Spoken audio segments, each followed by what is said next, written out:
Manx Radio's Update with Beth Espy.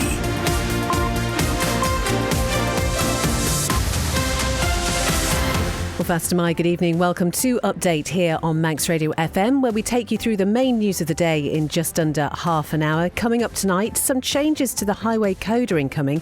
What will that mean for you? We'll find out. There's also a fairly major decision on the future of higher education on the island. It's from the Manx government. We'll bring you all the details on that. Also tonight, Douglas has a new mayor. They were elected this afternoon. We'll find out who that is. And we speak to the superfan who came over from the UK just for the opening of the island's new Wetherspoons this morning. And speaking of Wetherspoons, have you been there? Do let us know. 166 177 studio@manxradio.com. All that an update, plus we'll look at the weather, the traffic and the travel as well, all before 5:30. We'll start with a roundup of today's main news headlines with Siobhan Fastamai. Fastamai. The Manx Highway Code is set to be updated this year for the first time in more than a decade. It will include new guidance for cyclists and how to open your car door.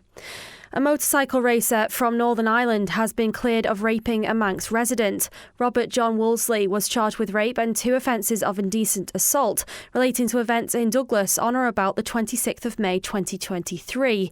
The 46-year-old, who had been on the island for the pre-TT Classic road races, denied those allegations. Mr Wolseley was found not guilty by a jury after a 2-week trial at the Court of General Jail Delivery. 2 women have been chosen as the new chair and vice chair of Port Erin Commissioners for the first time. Hannah Mackenzie and Barbara Guy were elected to the roles at the local authority's AGM last night and will hold the positions for the next year. Mrs Mackenzie, who's served on the board since 2021, says they both have a care and a passion for the village and hope to keep it moving forward. Both myself and Barbara have enough experience between us to push the village in a continuing forward motion and get things done. And routine GP appointments will not be available at a number of practices tomorrow to allow for training sessions to take place. GPs from Ballasalla, Castletown and Southern practices will be attending a service development session from 12:30pm. Further afield, the UK Justice Secretary's announced the government there will build 3 new prisons to help tackle overcrowding in England and Wales. She's also announced a shake-up of prison recall measures after warnings that without urgent action, they'll run out of spaces for male inmates by November. It is shameful that this country finds itself in this cycle of crisis. A drug dealer who killed his friend and a 7-year-old boy when his cannabis lab exploded has been sentenced to 14 years in prison. And the Co-op says it's bringing its systems back online after a major cyber attack. They're your headlines. I'll be back with your news at 6. Thank you very much indeed, Siobhan. Now the weather brought to you by Manx Glass and Glazing. Dry and sunny again this evening. A light northeast wind. It'll stay dry with clear skies overnight. Temperatures will fall to around 7 degrees. And again tomorrow, another fine and dry day. Lengthy spells of sunshine. Gosh, we can get used to this, can't we? Light to moderate northeast winds. Top temperatures tomorrow around 18.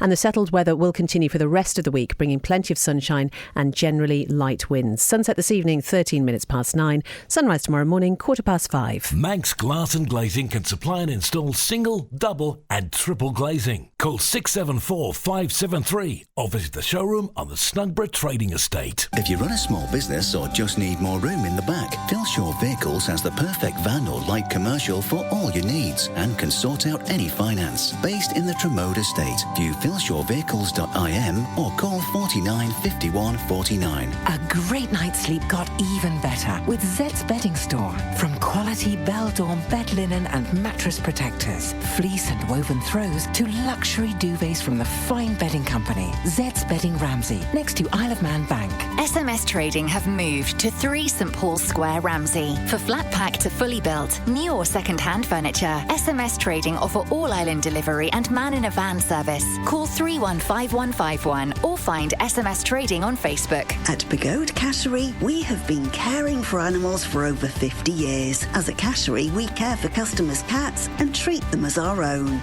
Contact Begode Cattery on 676 947 or find Begode Cattery on Facebook. You're listening to Update here on Manx Radio FM. It's 4.5 minutes past 5. So we just heard in the headlines there, the Manx Highway Code is set to be updated this year for the first time in more than a decade. So it was last revised in 2014, and the latest edition will adopt the guidance and rules from the UK's official Highway Code 2022, subject to, and I quote, specified Manx modification.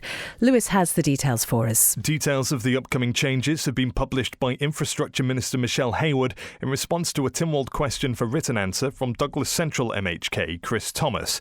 Key changes to be introduced include the formalisation of the hierarchy of road users so that those driving vehicles have a responsibility for more vulnerable road users. That includes pedestrians, cyclists, motorcyclists and horse riders. Cyclists should give way to pedestrians and horse riders on shared ways and bridle ways. Pedestrians crossing or about to cross side roads have the right of way over vehicles or cyclists that are entering or exiting the road. For instance, if a pedestrian is or is about to cross a side road, cars and others must stop and let them pass. There'll also be guidance for cyclist positioning on the road and behaviour when riding in groups. When overtaking, drivers are to give cyclists at least 1.5 metres and at least 2 metres for people walking in a road with no pavements. Cyclists can overtake slow-moving traffic on the left or the right, taking appropriate care. Cyclists going straight ahead at side road crossings, that's cycleways and shared spaces, have priority over vehicles turning into or out of the junction. And drivers will be encouraged to open their door with their left hand so that they have better visibility behind them. Lewis going through some of the changes there. A lot to digest, so just go to our Manx Radio website and you can see the full list of what's happening. And there will be more about this on Breakfast tomorrow morning. We'll be speaking to the DOI Minister and also getting some reaction as well, certainly on our Facebook page this afternoon. There's been a lot of comments, so if you'd like to take part in that, do visit the Facebook page and add your thoughts. 6.5 minutes past 5. So Manx Care's top nurse says the organisation must step up and get closer to patients. Now, this all happened at the health body's annual public meeting. The Executive Director of Nursing, Sheila Lloyd, who we've heard from quite a bit this week, she was on Man in Line with Andy yesterday. She acknowledged that while 9 out of 10 patients would recommend Nobles Hospital, the remaining 10% shows they haven't always got it right.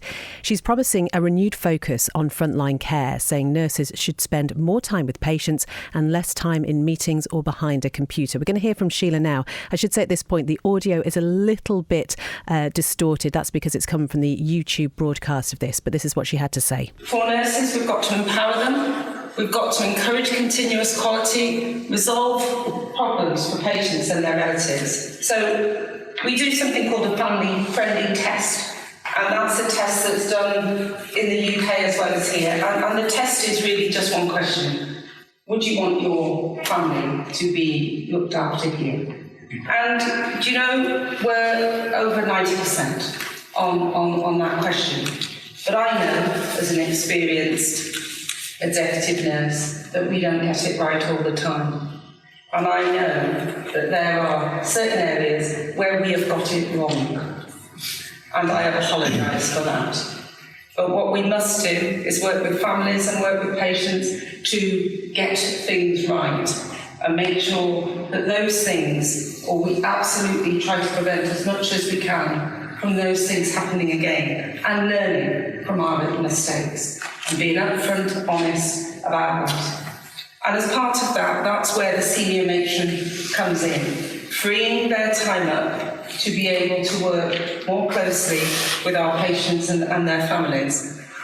I think there's been creep, and what happens when I say creep is that some of our nurses have probably spent too much time in front of the computer, or perhaps in meetings that, on reflection, and especially over the last 10 months, week after week, we've really worked on what we step away from, what we stop doing, in order to make sure that we get it right for everybody. We know we won't get it right every time, but when we get it wrong, that we make sure quickly and appropriately and respectfully that we support people when we have got it wrong. That is Manx Care's Executive Director of Nursing, Sheila Lloyd, speaking at the Health Body's annual public meeting last night.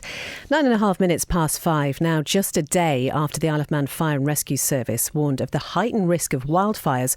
Crews have been called out to tackle 2 separate blazes. Siobhan is with us now. First of all, Siobhan, just tell us about that warning that was issued around 24 hours ago. So yesterday the Fire and Rescue Service and the Department of Environment, Food and Agriculture issued a joint warning due to the warm, dry weather we've been having. They highlighted that uplands, heathlands and woodlands were particularly vulnerable, with dry vegetation capable of igniting quickly, posing a real threat to wildlife, habitats and even nearby communities. And now, as I say, there's already been a couple of incidents. Yeah, unfortunately, yes. Douglas crews were mobilised earlier today to deal with a wildfire. More than 15 firefighters were deployed and used high-pressure hoses to bring it under control. They were on the scene for around 2 hours, dampening down hot spots there. At the same time, crews from Rushen were also dealing with a separate fire on the railway embankment there. And do we know what caused these blazes? There's no official word on the exact cause yet, but the service has reiterated its earlier warnings. It's asking people not to light barbecues, campfires or stoves in the countryside, and to properly dispose of cigarettes and litter. Even small sparks or something like a hot exhaust near dry grass can be enough to trigger a fire in those conditions. And again, that word of caution to the public, I guess. Definitely. Crews are saying that grass fires can spread very quickly, and if you see any signs of smouldering or smoke, don't assume someone else will report it. Call 999 immediately. Siobhan, thank you very much indeed. 11 minutes past 5. So, a major decision on the future of higher education has quietly emerged from the Isle of Man government, but you're not going to find this in a media release. It's a new report which rules out plans for a standalone Manx university. Christian is with us now. Christian, tell us, what is in this paper and why is it surfaced at this point? Well, the report was actually alluded to by the Education Minister during questions in the House of Keys this week. But the document itself was actually buried on the government website with no formal announcement. We have located it though, we've gone through it, and it's a research paper by the Department of Education, Sports and Culture, which explores the idea of establishing an island campus to better meet the Isle of Man's economic and skills needs. So does that mean a new university was on the table then? Well, it was one of 3 options being considered. The others are maintaining the status quo, expanding the current offering through University College Isle of Man, while the idea of creating a new autonomous university, similar to the University of Gibraltar model, was explored. The government has actually ruled that out. So instead, it's committing to building on UCM's existing partnership with the University of Chester. And do we know what was driving this push for change? Well, the report identifies several long-standing challenges, particularly skills shortages. I'm not sure if my microphone has disappeared. Nope, I can still hear you. Sorry, That's all right. My headphones are going funny. Where was I? Skills shortages. More than half of the island's 18-year-olds head to university in the UK each year, and many of them don't actually return. We know that we do have an ageing population and declining birth rate, so the government's clearly concerned about sustaining a skilled workforce. And you mentioned UCM. Where does it fit into all of this? Well, that is part of the problem, because the report is quite open in saying that the Homefield road site lacks modern facilities, things like on-campus accommodation and sports amenities that you'd expect at a full university. There is an acknowledgement that significant investment would be needed, and any future campus would need a strong, unique selling point to attract both local and international students. And just a final point, I guess, what's happening with the nunnery? Well, as we know, UCM will stop teaching there from July, and courses will be moved across UCM's remaining facilities following a review of how its space is used and how it affects the student experience. Christian, thank you very much indeed, especially with those little headphone issues there. So what we know is no Manx University for now. We have been in touch with the Department of Education for an interview, but we haven't heard anything back as yet. So as soon as we do, we'll bring that to you. It is 13 minutes past 5. Manx Radio Travel, driven by Quayside Tyres and Service Centre. So nothing specific to report on the police pages this evening, but some things to let you know about. First of all, the A5 Newcastle Town Road. There is the Reflective Road Stud programme going on. The A5 will close again tomorrow. That's going to be between Fort North Roundabout and Mount Murray from 9:30. And it's thought this restriction will be lifted by about midday, barring any unforeseen circumstances, and it should be the final day of the current series of daytime closures on that route. Again, we'll have all the details on the Manx Radio website. And also the resurfacing and associated line marking in the Newtown Santon section of the A5, that's going to be paused and the site demobilised by 4 p.m. tomorrow. And then there will be a temporary 30 mile an hour speed limit. That'll be lifted. The temporary traffic lights will be stood down this evening, reinstated at 9:30 tomorrow morning. And hopefully the team say they'll return to the area on the week commencing Monday the 16th of June, where it will resurface between the Money Road and the Clanna Road junctions. Down at the airport, just a little bit of a delay on the London Gatwick flight this evening. All okay down at the steam packet. The Manannan and Manxman both due into Douglas Harbour in the next sort of 40 minutes or so, and heading out to Liverpool at 7:15 and Heysham at 7:45. Ask how you can spread the cost interest-free at Quayside. It is exactly 5:15. So, the new Mayor of Douglas says he is honoured to be chosen and is looking forward to working with a new council. Stephen Crellin was unanimously elected and sworn in at a formal ceremony this afternoon. He'll serve in the role for the next year, and he's been talking to our local democracy reporter, Emma Draper. I'm quite honoured and humbled, to be fair, because there's a lot of people in the council that have backed me right from the start. So, I can only thank them for that. And, I'm looking forward to the year ahead, to be fair. And you were previously a deputy mayor, so how will you carry that experience with you in this new position in the top job? That experience is quite invaluable with you sitting in that deputy mayor role. You get an overview of how everything's put together, how the events are organised.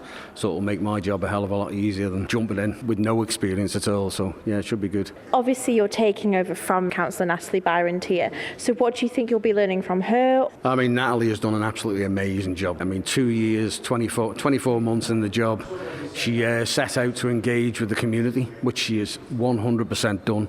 She's got involved with the businesses. She's tried to bring everybody together. She's tried to increase footfall in the town.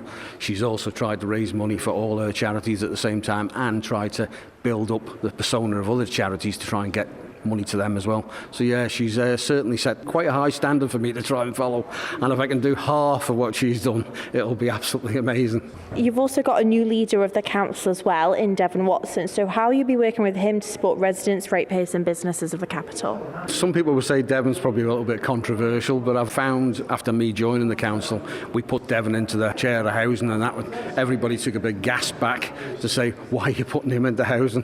But I tell you what, he's done an absolutely fantastic job on housing, and we thought, he's the only one really in the council that's really going to be able to step up to the leader's position at this time. I'm not saying there isn't other people later on. So yeah, looking forward to it. That is the new Mayor of Douglas, Stephen Crellin, talking to Emma there. Well, let's stay with local authorities, because 2 women were chosen as the new chair and vice chair of Port Erin Commissioners for the first time.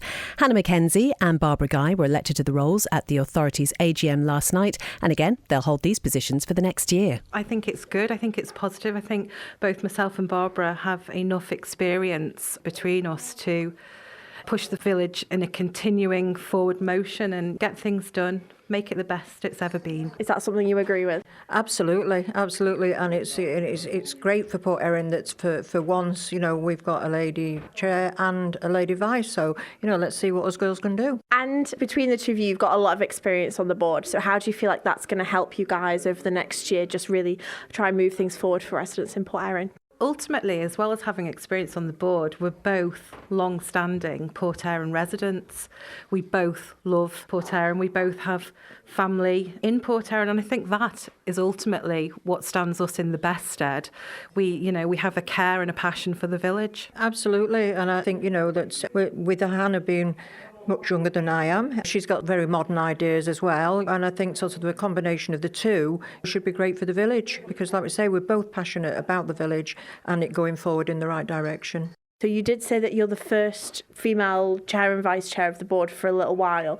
How does that make you feel? maybe we put the message out there to people too that, that women can stand in local authority in a sort of a more higher role. Maybe more women will come forward because they're just as valid as the men are. Absolutely what Barbara says. I mean, it's the times are evolving, Port Erin is evolving, and I think it really does show that women have just as much to say and bring a lot to the table.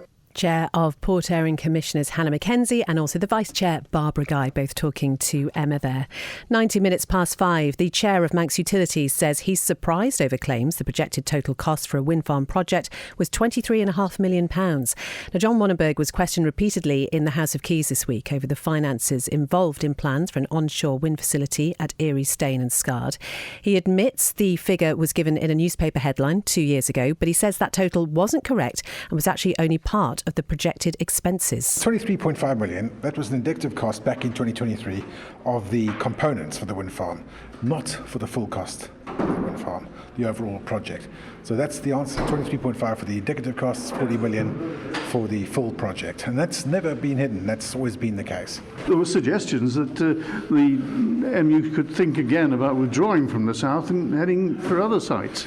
Yes, well, you can draw your own conclusions on that. We are engaged in the EIA process, which is significantly underway. It's nearly completed. It's cost a lot of money, and to abort that and do it somewhere else. This is the environmental assessment we're talking about. And to do that somewhere else from the beginning, to my mind, is just not the way to go. The 40 million, that is the ballpark figure that we're going for now. That's right. What it costs. That's right. That's right. And you will presumably be getting further questions on this, particularly from Mr. Morehouse, who seems to be going into the area of bats and peat and... Well, I would welcome questions from anybody on this. We as an organisation, MUA, we need to be transparent, and as long as I'm chairman, we will be transparent. And I would welcome questions from anyone in the House. That is John Wannenberg, MHK, talking to our own John Moss. 20 past 5. Well, the Isle of Man TT is less than 2 weeks away now.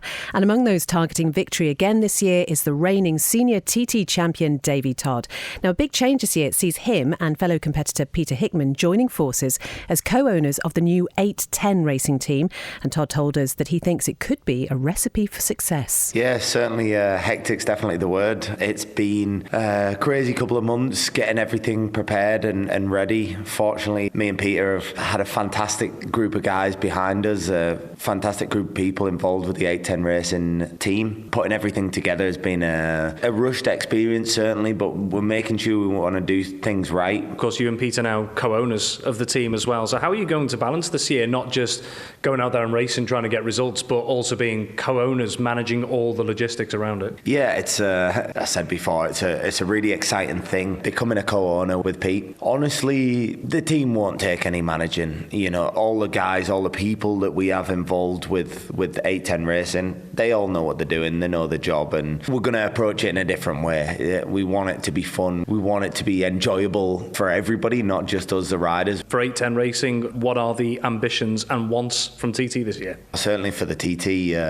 the ambitions for both me and Pete is to win. We understand that we both can't win at the same time, but if one of us doesn't win, we were definitely rooting for the other one. So the goals are to be 1-2 in all the races, and if we can do that, it'll be a great success. We've both shown that we can do that. I showed that I can win last year, and Pete's shown that he can do that on multiple occasions. So I think we're both in a really good place right now, maybe better than we've ever been, riding wise and comfort wise in the team that we now have. We're both extremely happy riders, like I said before, and that makes fast riders. So with a new BMW M1000RR, the 2025 model, I think it's a good recipe for race wins around the TT. That is Davy Todd, who is talking to Rob there. Now, finally, a retired Preston resident and his daughter were among those queuing outside the new Wetherspoons, the Conister Arms, this morning.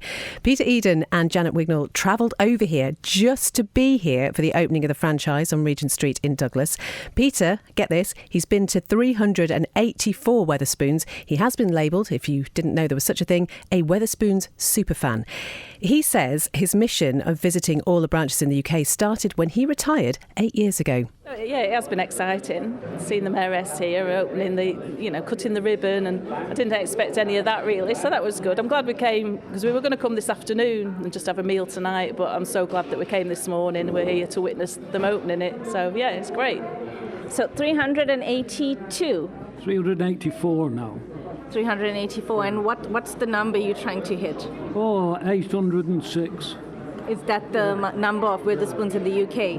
Yeah, that's the lot, yeah. You're somewhat of a super fan, or people have labelled you a super fan. Well, I don't know where that's come from. No, there's people that on the website, Spoons Tracker, there's people done a lot more than I have. I'm way down the list. And is there any specific thing that you look for when you go to a Witherspoons? Like, do you have like a favourite, or do you rank them? I like the old cinemas. Llandudno's one of my favourite ones. The Palladium at Llandudno. And there's quite a few that are old cinemas.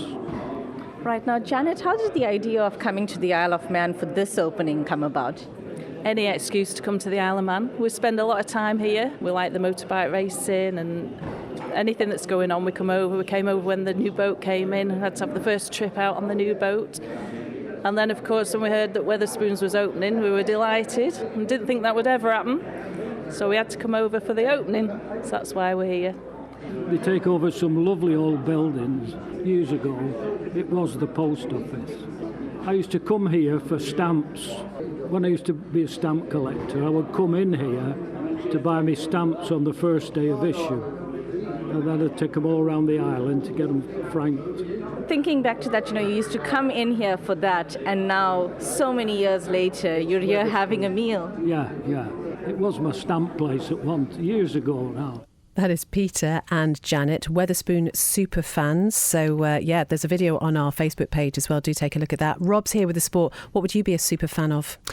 Do you know, I suppose the one way to test it would be to go on something like Mastermind, wouldn't it? I think there's maybe a couple of TV series I'd be able to give a go at. I wouldn't say, super fan or mastermind of them, but there are a couple of things I could give a go on that in terms of knowledge. OK, well, will you let me know and I'll set you up a little quiz. In the meantime, sports news. Indeed. Well, first off tonight, Isle of Man pro tennis player Billy Harris has beaten former Grand Slam champion Stan Wawrinka during his latest match at the ATP Challenger Tour.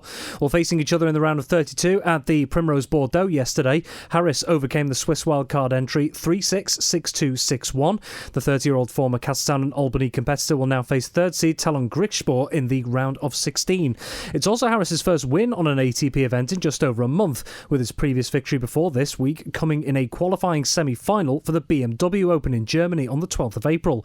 Meanwhile, 40-year-old Wawrinka, just for some context, he has 16 career singles titles to his name, including 3 Grand Slams, the 2014 Australian Open, 2015 French Open and 2016 US Open. Elsewhere, Braddon and Douglas High School Old Boys will meet tonight to decide who will win this year's Paul Henry Gold Cup in Manx football. In what is the final week of the 24-25 Isle of Man football season, the two will do Battle of the Bowl in Douglas for the silverware, with kick-off scheduled for 7 p.m. this evening. While Braddon, they'll be looking to complete a treble this campaign, having already been crowned Ardern and Drug Unlimited Division 2 champions on the 30th of March and winning the GH Call at Woods Cup a few weeks later on the 18th of April. Meanwhile, Douglas High School Old Boys have also enjoyed a positive league journey, having finished second in the Division 2 standings, to be promoted along with their opponents tonight to the Canada Life Men's Premier League for 25-26. The two sides have met twice this season, both in the league, with Braddon winning on both occasions. And elsewhere in football, Manx professional footballer Adam Long has been released by Vanarama National League side AFC Fylde. The former Ireland player has been confirmed as one of 9 players to depart the club upon the expiry of their contracts. Confirming the news in its list of retained players for 25-26, AFC Fylde says it places on record its thanks to departing players for their efforts and wishes them all the very best for the future. Well, Long joined the Coasters on an initial short-term agreement in February last year before signing a new contract in May 2024 to keep him at Mill Farm until the end of the current campaign. Thank you very much indeed, Rob. What about Blackadder, maybe? Maybe a sports programme? That would probably be right up there. I'd probably say Blackadder. Yeah. OK, right. Well, just you wait, because there's going to be some questions coming your way. Thank you very much indeed. That is all from Update tonight. Thank you for your company, for much more about all tonight's top stories, just head over to the Manx Radio website. As I say, lots of discussion on the Manx Radio Facebook page as well if you'd like to take part in that. Let me just tell you what's to come on Manx Radio this evening. We've got Spotlight next. That's with Howard Kane, supported by the Isle of Man Arts Council. A cultural look at all the things happening over here, and there's so much always. Chris Kinley is then here with greatest hits from 6. From 9, it's the Opera Hour with Ernie Thorne, before After Hours with Dave Moore from 10. As I say, lots more on the Highway Code issue on breakfast tomorrow. So if you've got any thoughts on that, they would welcome them. You can always text 166 177. Again, enjoy that sunshine tonight, and we'll talk to you again tomorrow.